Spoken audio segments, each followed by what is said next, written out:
300 million jobs globally could be disrupted by AI technology. Banks are fighting over AI talent and looking to hire AI experts. And there was one CEO who actually shared on Twitter that he replaced 90% of his support staff with an AI chat bot, saying that copy and paste jobs are gone. And then ChatGPT, check out this stat. Last year recorded 39% of the US workforce did freelance work. You're an expert in that, per Upwork. But that ChatGPT is already stealing work from freelancers, especially those that are writing. So AI, good, bad, and ugly. What do you think? I'm a futurist, so I'm going to say good, because it's hard to stop the flow of the ocean. You have to learn how to surf. And like if we say, well, there's a time in which women or certain types of people didn't have rights. We're moving in that direction. We have to just embrace it. We don't care if you like the past the way it is. Things are changing. And we need to learn to adapt, because otherwise we're choosing to be irrelevant. And it's a bad choice to make. What do you think the timeline of AI disruption? Do you think it's going to go faster or slower than people are estimating? Well, the estimates are wild, so I don't know which estimates, but I think it's happening, and it's happening very, very fast. Let's just take a look at Midjourney in terms of the different models and the quality in which it's been able to achieve in the time in which it's been able to achieve. So in the very beginning, the images were a little wanky, extra fingers and weird things, and it was just wildly unpredictable, very artistic. The robot can dream really well, but not exactly something that you can reliably get a result from. And then we start moving into more natural language descriptions, and the fingers start getting resolved, and type and things start getting clearer, more focused, and the amount that you can specify becomes even greater. We're not even talking a year's time in which there are 3 or 4 releases of the robot. It's incredible. And ChatGPT is only 1 year old. I think it just had, or at least publicly. Yeah. I mean, it was being developed, of course, behind the scenes. Are you a user of ChatGPT? Absolutely. How do you use it? I use it to generate summaries for our own YouTube videos, to write descriptions and generate title ideas. I use it to translate video content into Instagram content. I use it to clean up what I'm writing. So I'll write a really ugly first draft. The thing that is the most difficult for people is to write, to express themselves. Because what happens is most people, when they write, they don't just write from beginning to end. They write and they edit while they go, because they want it to be right. So my new thing is, I'm just going to write. It's going to be ugly. It's going to be messy. It's not going to be structured well. I feed it back to chat, and chat rewrites it for me with the intention of what I'm writing, but formats it in the way that a normal person should understand, cleans up a lot of language redundancy, and oftentimes it writes better than what I write. It sounds less human, but it's grammatically structured way better than I have structured it. So I usually use a hybrid approach, which is write dirty, it cleans it up, and put the dirt back in. Usually at the beginning, at the end. Are you using AI in any other ways at the future for your channel? Other apps, software? I know the team is. We talked about using AI to clean up the audio so that really bad audio can be fixed. We can use it to fix flubs. If you mess up the words, they can fix it without talking to me and re-recording. There's a lot that we can do with it. Editing, getting that first draft out, cutting shorts. It hasn't been great. It's a hit and miss kind of thing. I'll take the full blame for it. Maybe the original content wasn't something that you can edit like that. I'm sure somebody like Gary Vaynerchuk would benefit from this, because he speaks in sound bites and short, pithy statements. So then the AI can pretty much pull that out for you. So I look at it like this. I don't think any entrepreneur sits there and says to themselves, I want a 1,000-person team. What they want is the productivity of 1,000 people, not to manage 1,000 people.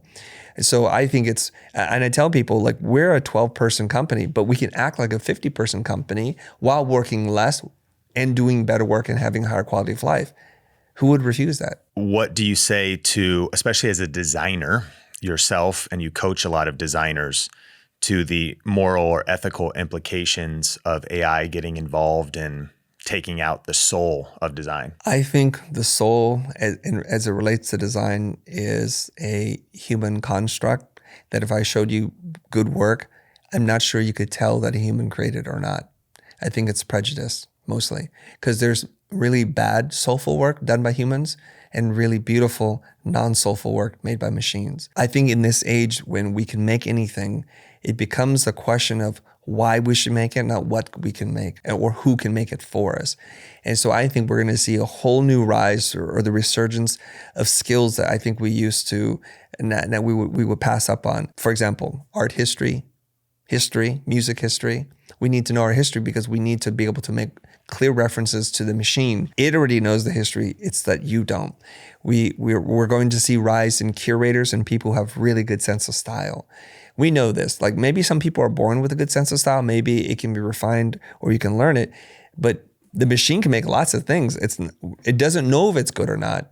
It knows it's rendered well. It knows that the lighting ratio between the foreground and the background are good, but it's not necessarily good. A human, I think, still needs to say, well, of all these really good images, this is the one that speaks to me, to the brand, and communicates the message. It's the right feeling. And until the machine can know that, curation, art history, those kinds of skills are going to be very important, and good old-fashioned ability to communicate in written form, in verbal form, because you still need to direct the machine. Recently on our team, I saw a skill gap trying to just get a square image out of a video that was vertical, and the ability to just maybe in Photoshop, it'd be very easy for me. And I realized our social media manager said, I don't know how to use Photoshop. I just use Canva, and was unaware of how to do that. And so I thought, okay, is AI making people lazy? Probably a separate conversation. And do you think that there's still going to be a gap if people overestimate the capabilities? And do they still need to sharpen their skills to have a combination of skills? Will those be the most lethal? You kind of spoke to, you need to know how to talk to the machine, because perhaps actually Canva could have solved the problem, but he felt stumped. Yeah. What are your thoughts? I don't think tools make people lazy. I think tools reveal the person. That's all. It's never been any different. Microwave popcorn's not gonna make you fat. You gotta go eat it, or you gotta not exercise. Those are the things that are gonna make you fat. So what the tools allow us to do is to hopefully be less technical and be more creative. And I think that's what is happening. So shooting and aspect ratios for video is very important. It's the thing that's been a bane of our existence. You want to shoot vertical, horizontal, and then now, I can't reprocess. So now what do? We gotta shoot 6K. So you can do a center crop to maintain resolution. But the whole idea of framing and cropping is a dead idea, because you can make it wider, you can make it narrow, and you can reframe, you can add to the head, to the feet. There's so much that you can do, and we're just touching the tip of the iceberg. So when we say lazy, then I think what we're saying is, are you going to be less intentional when you go to shoot, right?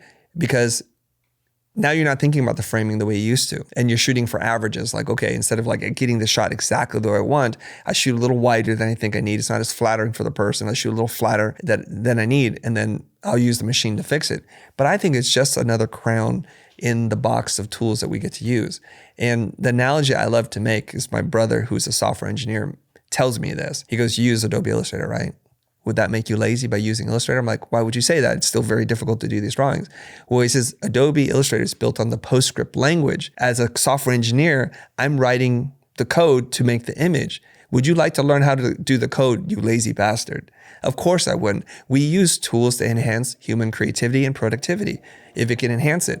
All I'm saying is it's just going to reveal the person that's underneath all of that. If you enjoyed this podcast and are ready for some deep dive YouTube strategy, just go to thinkmasterclass.com to get access to my 1-hour on-demand YouTube strategy class. You'll be looking over my shoulder as I share my best tips, and you can watch it on demand right now at thinkmasterclass.com.